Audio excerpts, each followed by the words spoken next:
Welcome to the Money Answer Show with host Jordan Goodman. Whether you are starting out, deep into your retirement, or somewhere in between, the Money Answer Show has the know-how to help you. Now here's your host, Jordan Goodman. Welcome to the Money Answer Show. This is Jordan Goodman, your host. My guest for the first half hour is Jack Bosch. He is known as the Land Guy. He's done a book called Forever Cash, Break the Earn Spend Cycle, Take Charge of Your Life, and Build Everlasting Wealth. And he also hosts a podcast called the Forever Cash Life Podcast. Welcome to the Money Answer Show, Jack. Thank you very much for having me. I'm excited to be here. Tell us briefly your story. You have kind of an interesting story about how you got to be the land guy. Right. So as you can probably tell from my accent, I'm originally not from here. I came to the United States from Germany. And back in 1997 to basically finish my college degree. So I got here, everything, life was good at the beginning. I finished my college degree. I got a job.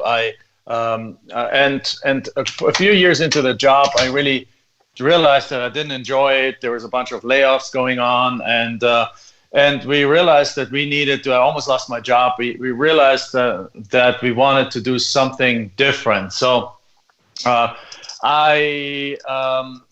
couldn't quit that job because I was on a work visa with it, and through that job I was getting my green card in the U.S. But at the same time, I was realizing that this is not the career I want to do. I want to have a job for the rest of my life. I would die, I think. So we looked around and we found real estate. But then there's so many different branches of real estate that we started dabbling with or trying or figuring out. And we could get none of them work because when you come from another country, all the language is different, the terminology is different, the cost of repairs, the way structures are done is different. And we couldn't get any of that work until we stumbled into land flipping. So then we basically contacted some property owners, and a few people contacted us back, and they had land, and one guy was willing to give us their property for $400, a buildable lot in a smaller town, and we sold it directly the same day to the neighbor for 10 times the money for $4,000. It was like, okay, well, that was easy. And more than anything, we didn't have to deal with tenants, toilets, termites, repairs, mold, concrete, repair, all of this kind of stuff. So it's like, okay, let's do that again. And then the second deal, we got a property for $500, and we sold it for $10,000. And then again and again, and soon enough, we realized that we actually didn't have to know anything about houses and still be able to be in real estate. That's when we shut out all the houses and we started doing only land deals, and now we have done over 4,000 of them. So, and then you teach this to other people. Your company is called Orbit Investments. Tell people a little bit about how you teach this whole land flipping to people who don't know much about it. Yes, we have created a course that's called the Land Profit Generator. And that program, Land Profit Generator, is basically a step-by-step training program on how you can do deals without tenants, toilets, and termites. And basically what we teach people is that they can do all these methods that they use in house flipping just without having to deal with a house. So it's basically no tenants, no toilets, no termites, no midnight move-outs, no late rent or anything like that. And so it's a step-by-step process that now hundreds of people around the country successfully do. And the nice part is that land actually has almost no competition because everyone is so trained with all these TV shows and so on to look at that, fix that house and fix and flip and what they're called and flip this house. And nobody's looking at the land side, yet there's actually more land available than there's houses in the United States, and nobody's in that market. So we have created this little niche, or actually great niche, that has been very good to us and now is also very good to our students. So we have this home study course, we have events, we have coaching, we have all those different things now. And that's at your website, jackbosch.com. Is that the best website? Correct, jackbosch.com, or you can go to landprofitfun.com. There's a land profit and then FUN, because it's fun to do land deals. Great. All right, so let's talk about the buy side first. Right. So yes, there's a lot of land out there, but how do you find the land you want to buy that you know you're going to be able to sell? And I guess you don't even have to visit it. You just have to kind of know it's there. Is that, how do you find land to buy? Yeah, so the first part is you said exactly right. You can do this anywhere in the country because thanks to Google Earth and Google Maps and those places and county websites, we can find out everything we want to find out of this property without leaving the comfort of our home. So the first part, though, is so therefore you can totally do it virtually. We now even have people from Germany, from Europe, and from South America, from China do this in the United States virtually. But the other part of your question is you said one word that was really, really good, really important, is like, we don't just buy any kind of land. We buy the land, or we focus on the land that we know will sell. It's because there is such a thing like junk land out there. There's a bunch of areas in the country where nobody wants land, or we can get land dirt cheap, but where you don't ever, well, you can buy 40 acres for $1,500 in some areas, but then you sell them for $2,000, and there's no profit in that. So what we do is we focus on three kinds of pieces of land. We focus on, number one, infill lots in expanding cities. So infill lot is, think a road, 35 houses, one empty lot. Well, every city like Seattle has 16,000 of them. So there's 16,000 infill lots that you can pick up a few a year. Usually those have very nice large profits in the tens of thousands of dollars, anywhere from like 20 to probably $150,000 profits in those deals. They're a little bit harder to get to, but once you get them, they're very profitable. The second kind of land that we focus on is more like our bread and butter, is the land right in the outskirts of growing cities. And they don't have to be huge cities. They can be mid-sized cities. As long as they're growing, that's a great place, because a city that's growing usually grows towards the outside. So if you're 2 or 3 miles outside of where the last houses are built, a 2-acre lot might only be worth $30,000 there today, but you can pick it up today for $3,000 or $4,000. And then you can sell those properties with, as a wholesale deal for, let's say, $15,000 or $20,000, make a $12,000 to $17,000 profit. Or you can sell them, what we also do is sell them at full market price. We sell a financing and monthly payments, so you create cash flow from land.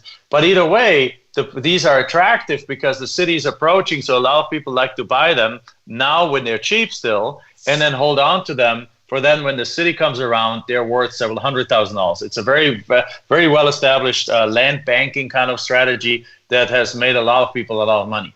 And the third kind of property we focus on is larger acreage, like the 10, 20, or 40-acre parcels in a little bit more rural areas, like an hour, 2 hours away from bigger cities, but where there's something attractive. It's like if you're in Atlanta, you look up north, I think, are the Smoky Mountains. Well, people in Atlanta have RVs, have ATVs, have dirt bikes, and they like hiking, they like biking, they like those things. So a lot of them take on the weekend when it's hot and humid in Atlanta. They take their RV and go up north.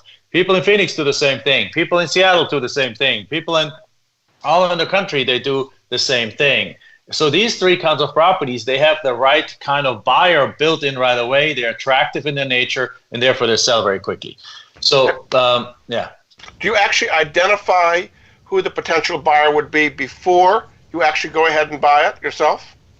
I don't identify the actual buyer. With them, what I do is we identify the buyer type, and the buyer type drives. So if I know if a property is great for a hunter because it's in a great hunting area and it's 20 acres, and you can and you can make it your home base during hunting season, or a great hiking area, then when we prepare our listing, when we prepare it to be sold, we're going to go, and we sell a lot of our properties to Facebook, for example. We're going to go join a hunter group in, let's say if there's properties in Alabama, we're going to join a hunting group in Alabama, and we're going to present our property there to people who are already interested in what we have, because a hunting group in Alabama, by nature, loves the thing. So very often we can sell a property right there then. So we haven't identified them by name, but by type. So do you typically deal with real estate brokers, or are you dealing directly with the owners of the land when you're buying? Typically, I'm dealing with the real estate, directly with the owners. Occasionally, because we're using a direct mail system. So basically, what we do is we go to a county, we identify those counties based on what I just described, like based on just where they are, just outside of bigger cities, or in bigger cities, or a couple of hours away with something attractive going on there. And then we get a list from the county, and then we send a direct mail piece on there that is well tested over the last 17 years. We have split tested that and made that a great performing. We get on average anywhere between 4 and 15% response rates on these letters. So basically, you send out 100 letters, you get anywhere between 4 and 16 people calling you back, wanting to sell their land to you, which is, compared to house flippers, a multiple of the response rate. And what do you say in that letter, Jack? Just give me an idea of what you say in the letter to attract. It's a very simple letter, but it's like we literally every half sentence has been tested against the control. But it basically says like, hey, we know you own property there. We're interested in buying it. And if this property is a burden to you, because a lot of sellers, they just own it for 30 years. They don't want it anymore. They don't want to pay property taxes anymore. They just don't. They have inherited it. They've given it to their kids. The kids don't want them. So it's become a burden to them. If it's a burden of property, we take it off your hands. We pay and a couple of other kind of nice things. And then we make it easy for them to contact us. We provide, for example, in our case, a website that they can go submit the information to, or we give them a phone number. We have a call slot, they're contracted for it, so they can even call at 9 or 10 at night, and they can still submit their information to us, and it's very, very inexpensive. So, I mean, free to them and very inexpensive to us. We have to take a break, actually. But, sounds good. So my guest this half hour is Jack Bosch. He's known as the land guy. So far we've talked about how you can buy land. After the break, we're going to come back and talk about how you sell the land you just bought. You can find out more about him at his website, jackbosch.com.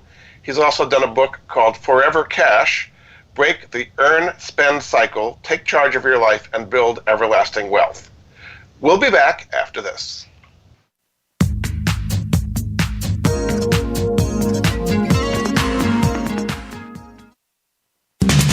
We're always talking business.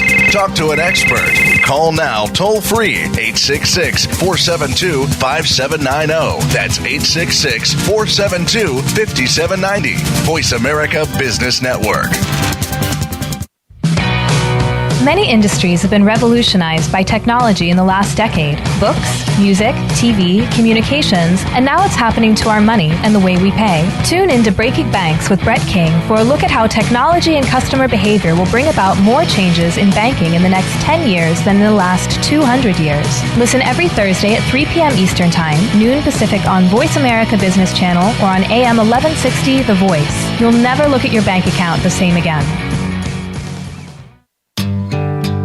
Your leadership journey must be a continuous process of education and improvement. If you think you've learned all you need to know, think again. Find out the latest from contemporary authors on topics from character to values and everything in between. Discover insights into servant leader fundamentals along with your host, Tom Crea. Tune into Your Evolving Leadership Journey, Mondays at 9 a.m. Eastern Time and 6 a.m. Pacific Time on the Voice America Business Channel.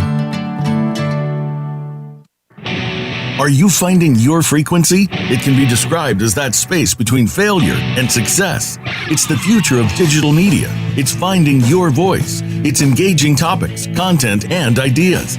Jeff and Ryan discuss the digital media space and all of its aspects. It's about making the mistakes, taking the chances, summoning the intestinal fortitude to step out of your comfort zone, and discovering what you can accomplish when you decide to try, decide to learn, decide that you have something to say, and find your frequency.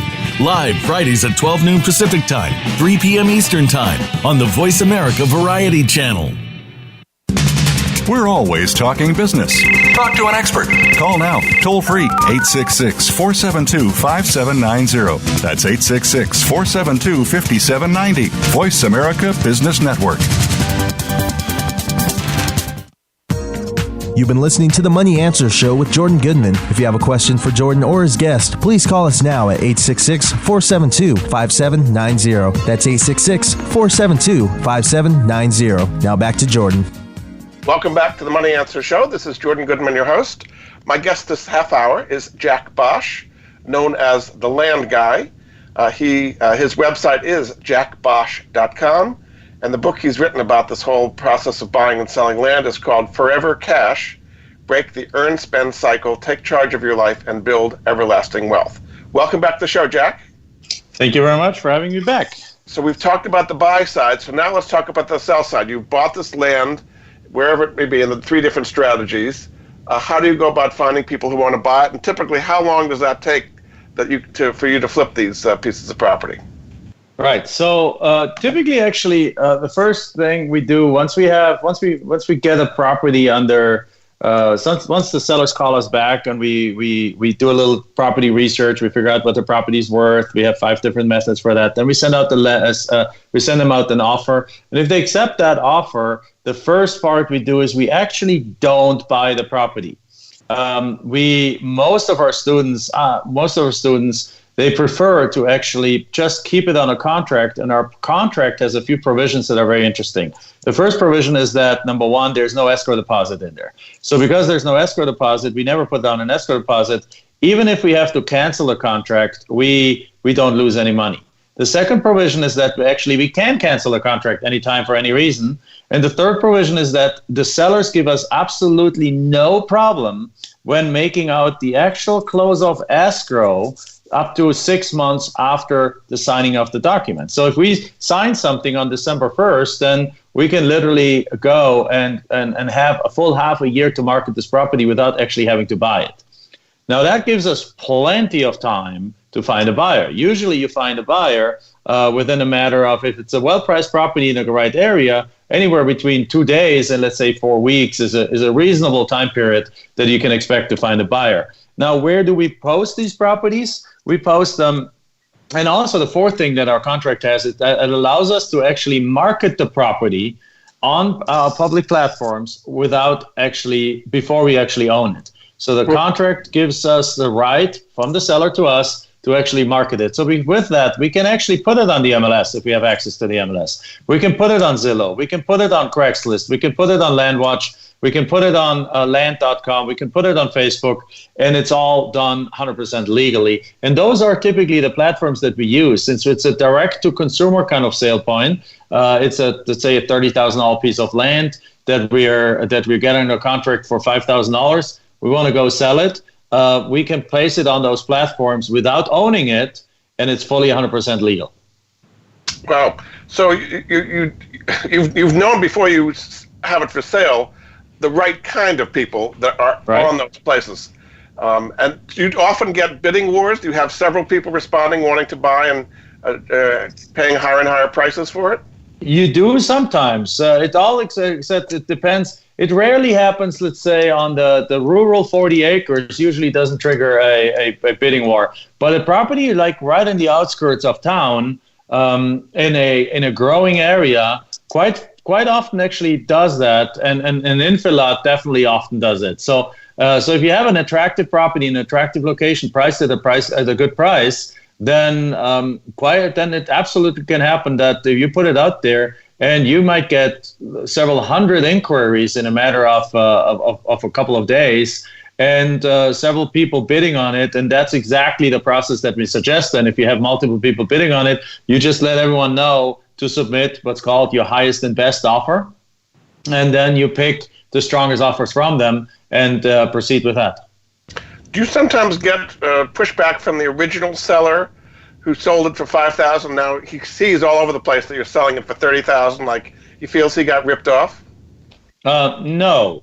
The main reason for that is that those sellers are actually not on all these platforms, because if they would be savvy on all these platforms, if they would be on these platforms, then they would do it themselves. The reason why they give up these properties is literally because they just don't want to deal with it anymore. They know we're going to resell the property. They actually, one time I sold a property, I got a property for $1,875, and that property was listed, and literally the moment I got it, like 2 days later, the seller received the county tax assessment valuation notice. I mean, obviously, we had just bought it, but the letter was the postcard with the new taxable value was already on the way to the seller. So he received it 2 days after he sold his property for us for $1,875, and the property was reassessed from $10,000 to $60,000. So a six-fold increase, because there's a lot of stuff going on and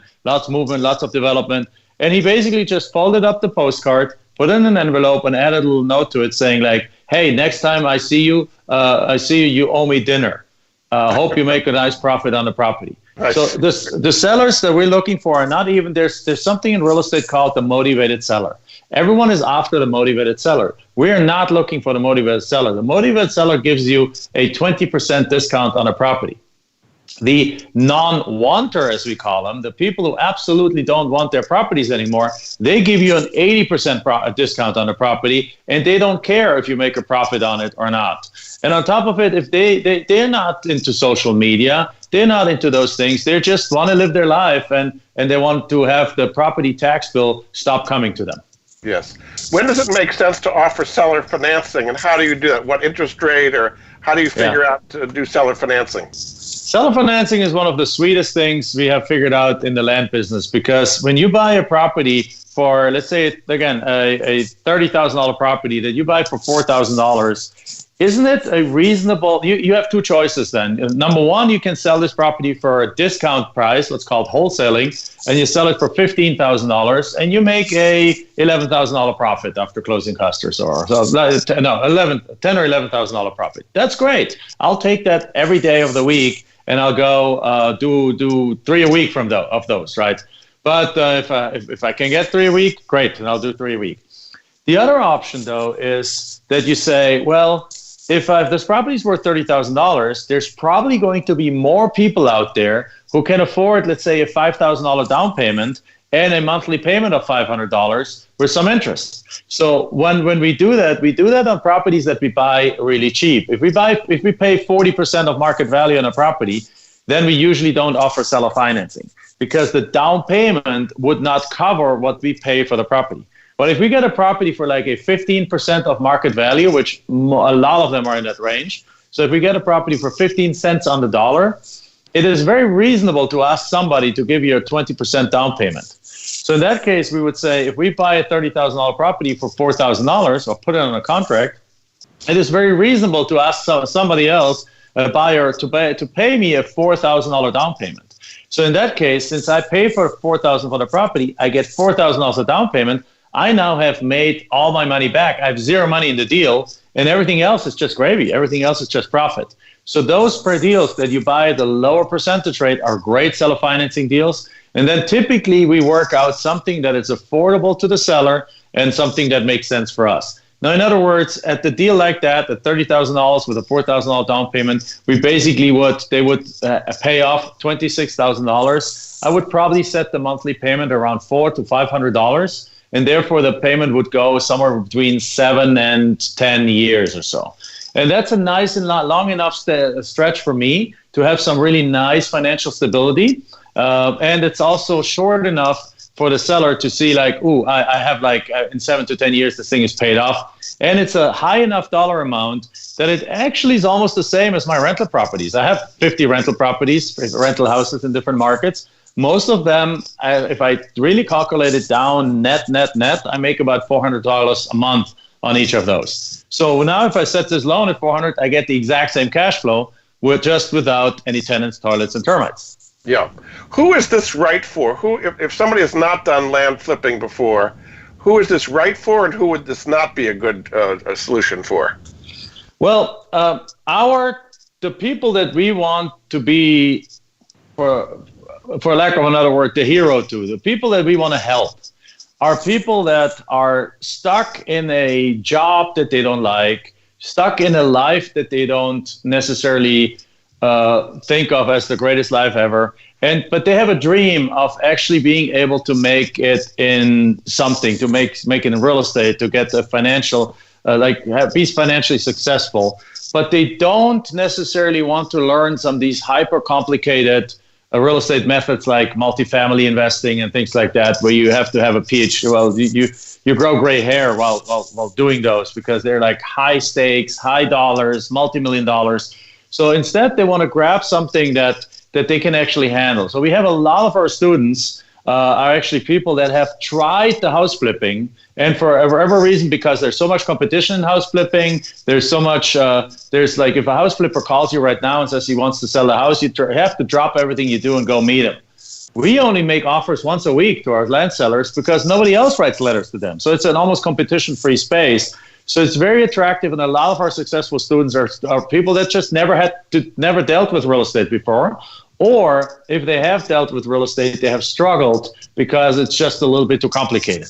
Because instead, the land flipping takes a lot of these complications and a lot of these complexities away and takes the competition also away. So anyone that wants to make more money, as a matter of fact, we now have an increasing amount of students that actually are somewhat successful house flippers. And they're like, I don't want to deal with houses anymore because there's so many tentacles to them. And they now adding land flipping or transitioning to land flipping because you make the same or better profits with less complexities. Do you have a community of people, your students, who help each other buy and sell properties? Yes, we have a community actually on Facebook. We have a group called Land Profit Generator Real Estate Group. That's a free group. Anyone is welcome to join that group. Land Profit Generator Group, real estate investing group. And there's a lot of our successful students are in there asking questions, answering questions, helping each other. My wife is in there. I'm in there on a daily basis, helping others, helping people invest in those things and in the land pieces. And it's a true land flipping family community because it's we one of our core values is to give. And so it is absolutely, it's a truly giving environment where we all help each other. Oh, terrific. Well, thanks so much. My guest this half hour has been Jack Bosch, known as the Land Guy. He went to how he buys and how he sells, and you can do it too. He's got a book out on this called Forever Cash, Break the Earn-Spend Cycle, Take Charge of Your Life, and Build Everlasting Wealth. You can see more about him at his website, jackbosch.com. Thanks so much for being on the Money Answer Show, Jack. I think people learned a lot. Thank you for having me. Thanks again, and we'll be back after the break with our next guest.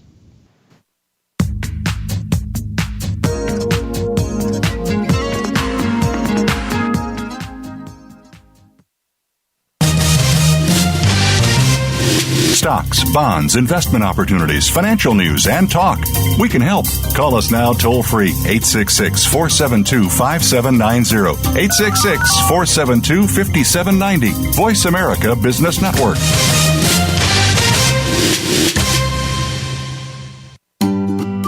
Do you or someone you love have a life insurance policy that's no longer needed or not affordable? Did you know that you can sell your policy for cash?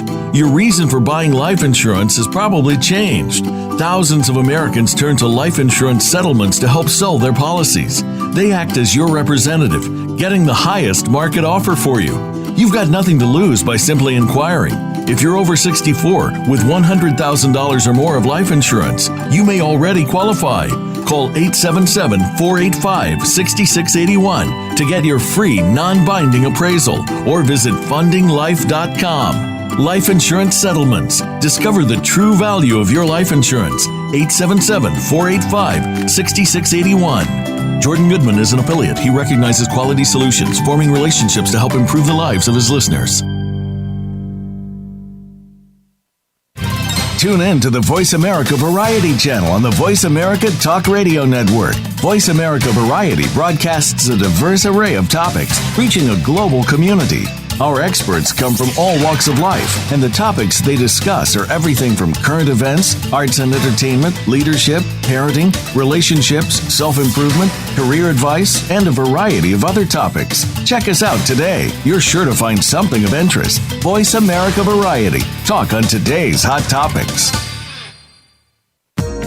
You've been listening to the Money Answer Show with Jordan Goodman. If you have a question for Jordan or his guest, please call us now at 866-472-5790. That's 866-472-5790. Now back to Jordan. Welcome back to the Money Answer Show. This is Jordan Goodman, your host. My guest for this half hour is Jason Yarusi. He is a real estate syndicator and real estate investor. He also runs something called the Real Estate Foundation, and you can find out more about him at his website, yarusiholdings.com. Welcome to the Money Answer Show, Jason. Hey, Jordan, thank you for having me. Just tell us your story briefly and how you got into the whole real estate syndication market. Sure. So I grew up in the family construction business. We do heavy construction, and it's we do a niche part where we actually lift and move buildings in New Jersey. And we've done a lot of work. Of course, Hurricane Sandy happened about 7 years ago and really took the business from just a moderately busy to just insanely busy. And with that, it just dawned to us that we need to find some kind of passivity in our life because we were spending so much time working. I mean, if there was 8 days in a week, 25 hours in a day, we could have worked at that time. It was just immensely staggering. So it led us to look for other avenues that we could create and generate wealth for ourselves, our family. I have a young family, 3 young children, beautiful wife, and we were just so busy that I didn't want to miss out on them. But with anything of a, of course, service-driven business, if you stop working, you, of course, don't have any revenue or money coming in. So we started looking at different capacities, started flipping houses, wholesaling, doing a number of different aspects, Airbnb.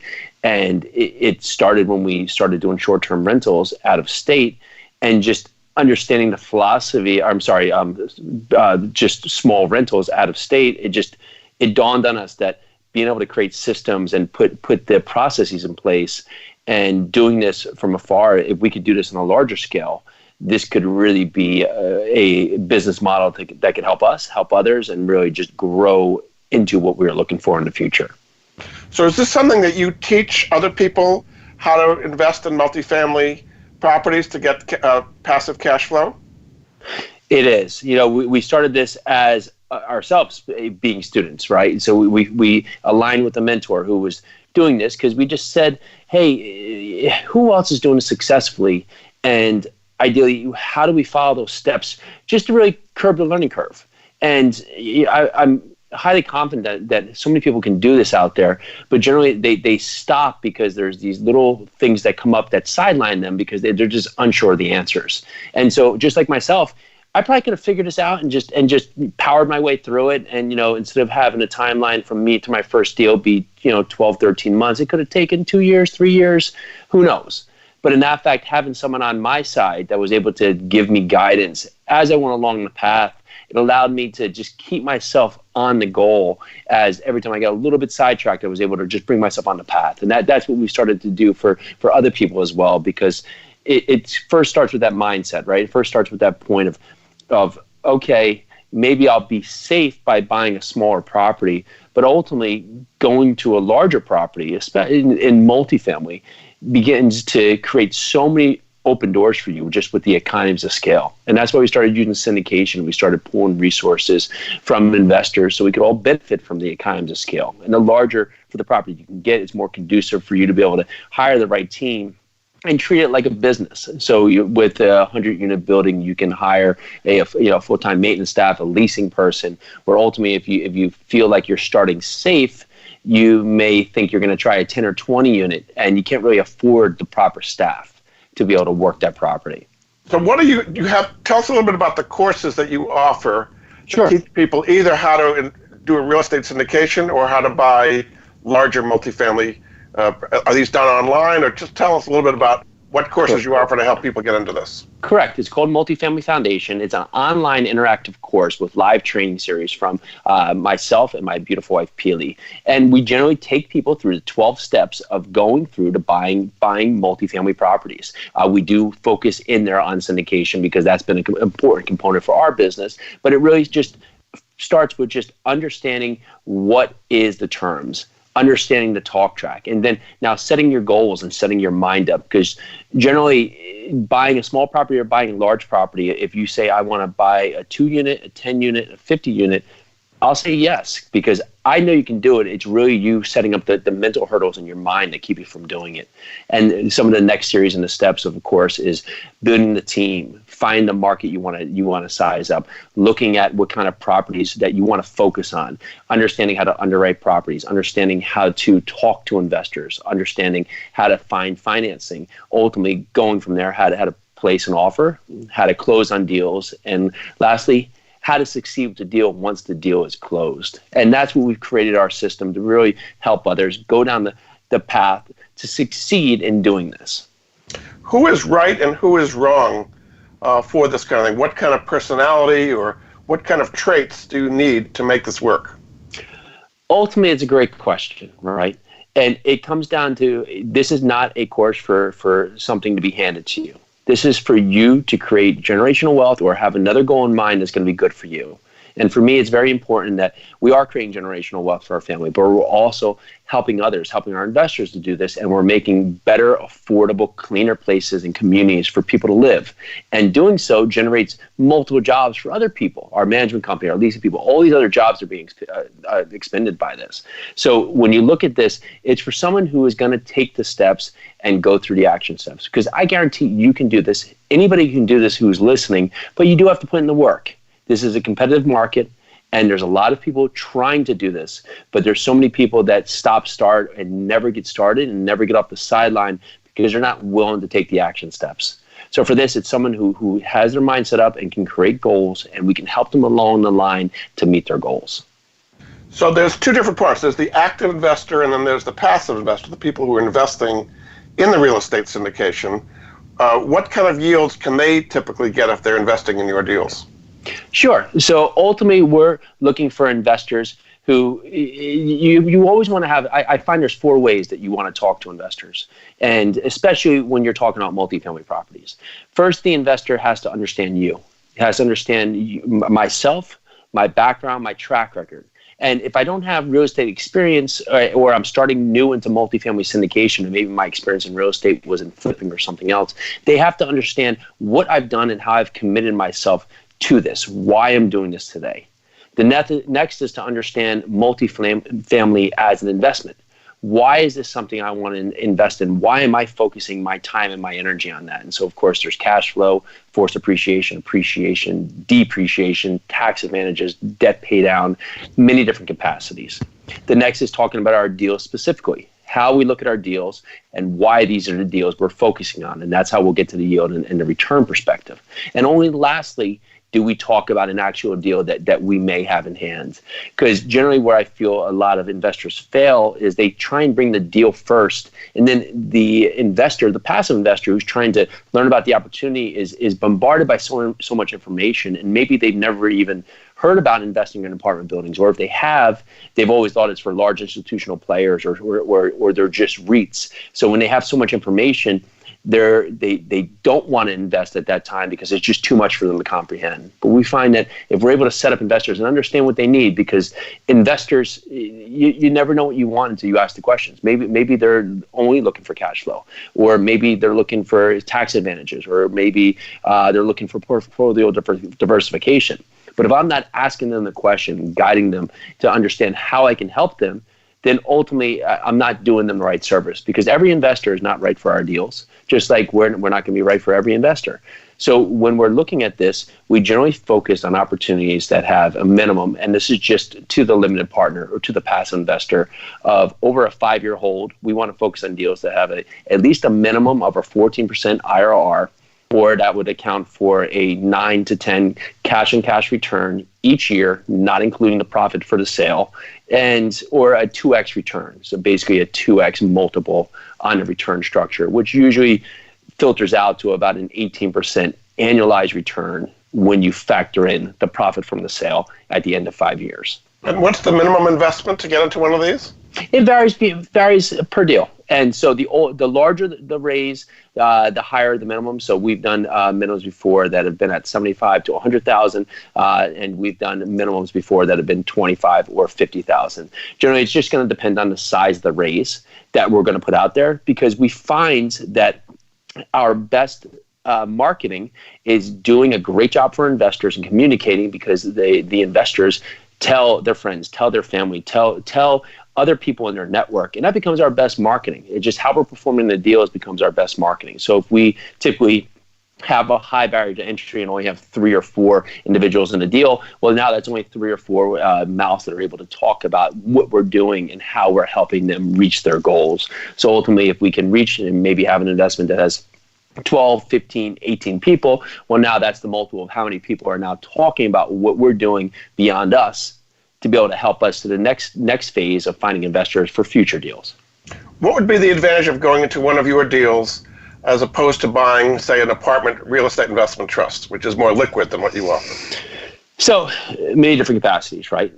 It's being that the control here is filtered through us. You also have the depreciation that is now a large play. We use cost segregation, and that cost segregation is an ultimate resource for a number of investors who have other passive capacity of investments that are maybe being taxed at a high rate. And we're able to force that depreciation down to through the engineered case study or engineered financial report into categories of 5, 7, and 15 years. And with the new tax regulations, that actually can get forced and pushed up into 1 year. So that's a large advantage right now. And it's also here is that we're not spreading ourselves across a wide network. We're focused on this one property. We're hyper-focused, where we're not just spreading it out as diversification through a number of series. We're hyper-focused on this property for a specific reason, because when we focus on our properties, we're very niche for what we're looking for, and we're very select in our markets, and we do not invest it across an entire market. We invest in a market, but in specific sub-markets, because that's where we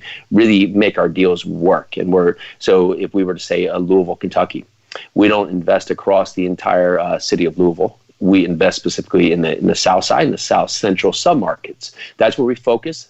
That's where everything works that we're looking for specifically in our multifamily properties. It's where we find that the most spread goes for our returns, and also where we can find the most beneficial housing for workforce blue collar housing. So when you say that there's depreciation, does that mean that some of the cash flow that they're getting, I assume on a monthly basis, is tax sheltered to some extent? It's considered return of capital. How does that work tax-wise? So you have return of capital and return of capital that will come across through these series right here. And so it's return on capital that was series first until we meet the threshold of their investment. Again, it's going to come down to them making sure they're working with their accountant to make sure that it's aligning for what their tax strategy is for how each investor may or may not benefit. But when we're doing this cost segregation study, it's providing them paper losses based on their capacity of what they've invested versus the equity in the deal. Very good. All right, we're going to take a break. This is Jordan Goodman of the Money Answer Show. My guest for this half hour is Jason Yarusi. He's a real estate syndicator and investor. He also teaches about real estate. He has something called the Real Estate Foundation. You can find out more about what he does and what he offers at his website, yarusiholdings.com. We'll be back after this.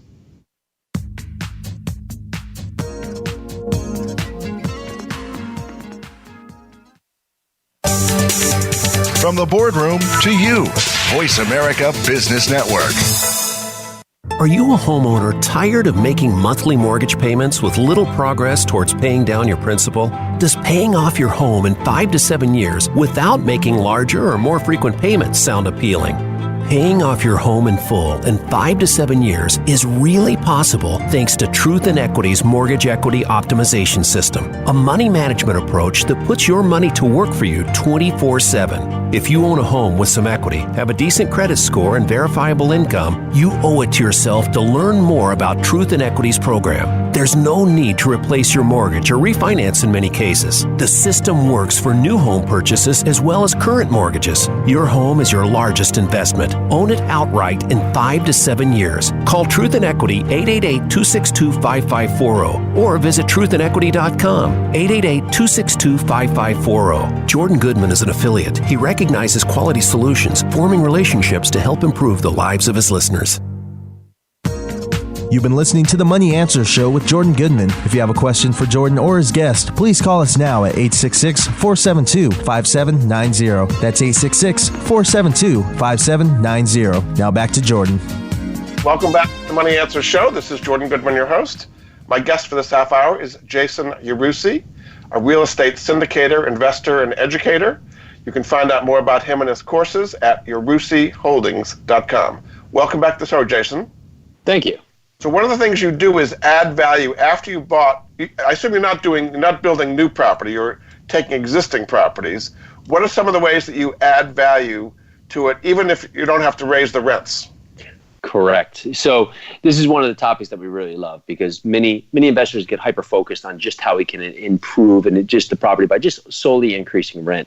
However, if you've ever been a renter, which myself have been, when new ownership takes place, what's your main concern? You're worried about the rent going up because ultimately that's hitting your bottom line.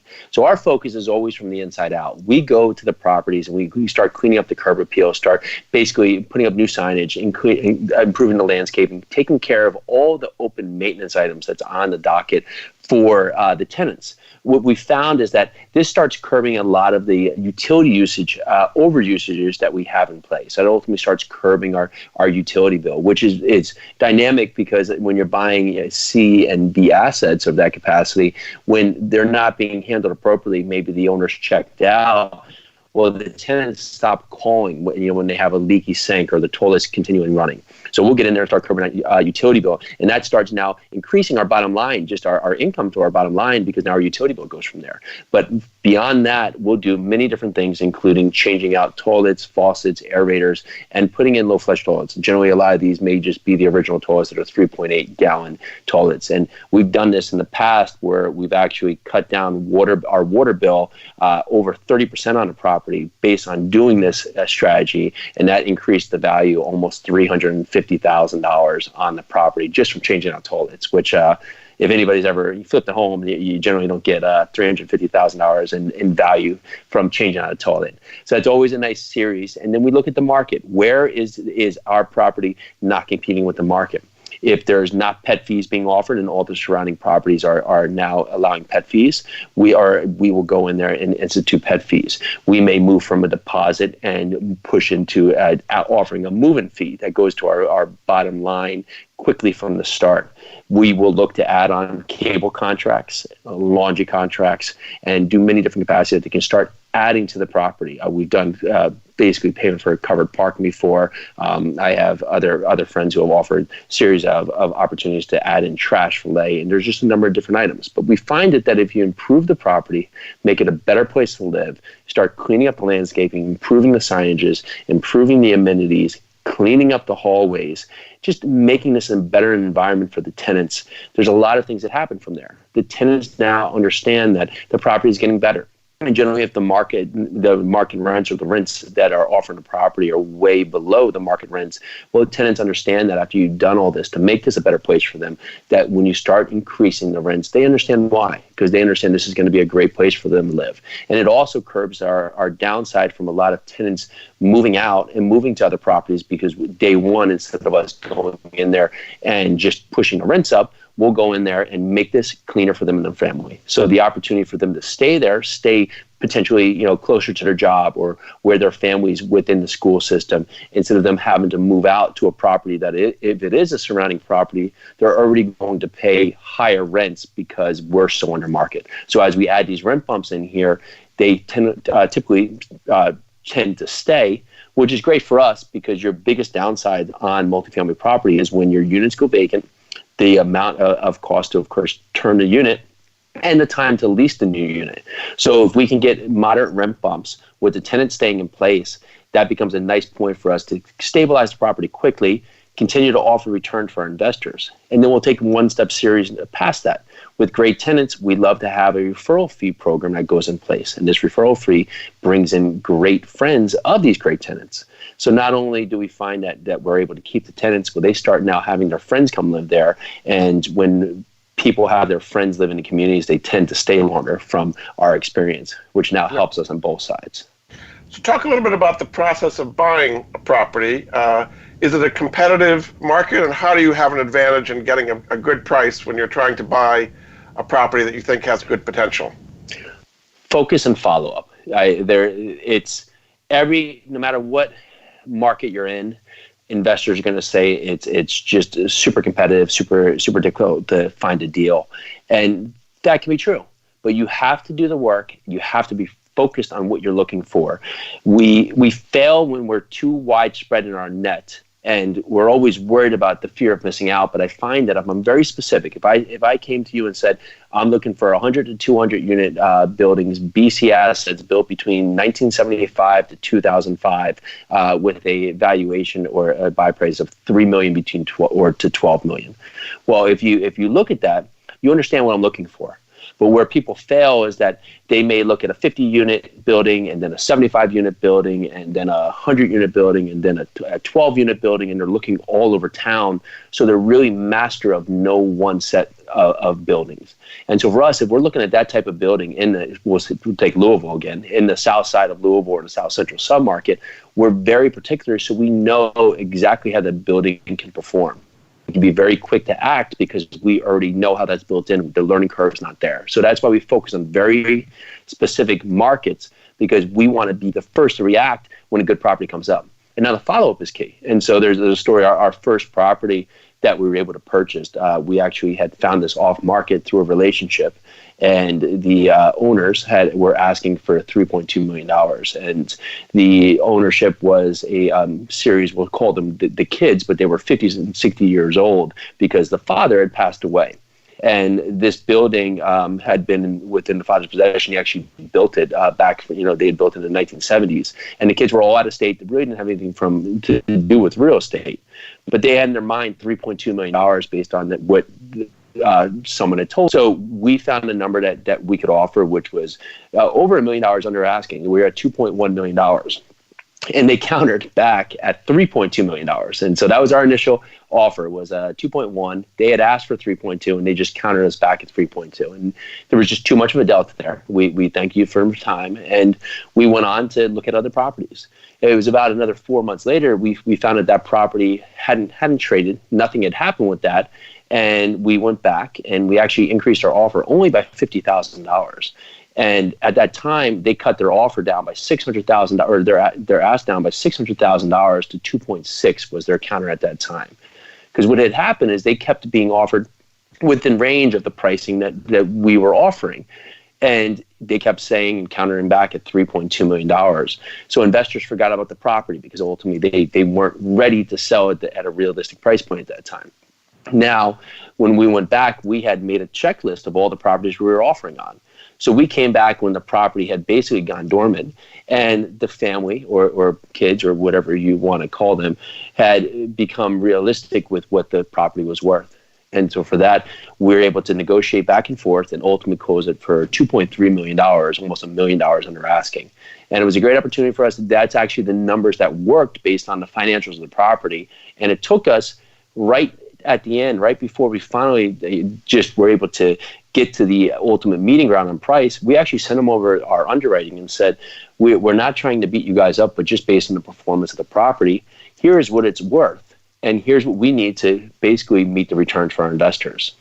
The great story about that is that after a year with the property, we were able to do all the renovations and improve the performance of the property so well that we were able to refinance the property after about 13 months. And it came back at a valuation of $3.2 million at that time because we had actually made it perform at that level, and we were able to return almost 75-80% of the initial capital to investors. We have about 2 minutes left. Just kind of summarize why it makes sense for people to invest in multifamily compared to stock market and other kinds of opportunities out there. It's another viable option. And there's never a right or wrong investment for anyone. This is a great opportunity where you can have an asset-backed investment that has a number of different ways that you can benefit based on what your needs are. It could, as I said earlier, it could basically provide cash flow, could provide tax advantages, could provide a depreciation bonus, it could provide portfolio diversification. And each investor is going to know maybe what they're missing or what they're looking for. This is a great part to roll in with other investment strategies that you may have. So if you're heavily into stocks and bonds, this may be an opportunity for you to put investments into real estate in this magnitude, where it is from a passive environment, but you are able to benefit from a large property and just all the resources that can afford you. Very good. Well, thanks so much. My guest this half hour has been Jason Yarusi. He is a real estate syndicator and investor. He runs the Real Estate Foundation. He also has something called the Multifamily Foundation, which you can find out about at multifamilyfoundation.com. Lots of education about this whole idea of getting into multifamily real estate. And you can also see him at his website, yarusiholdings.com. Thanks for being a great guest on the Money Answer Show, Jason. Thanks, Jordan. Thanks again. We'll be back next week with another edition of the Money Answer Show. Goodbye for now.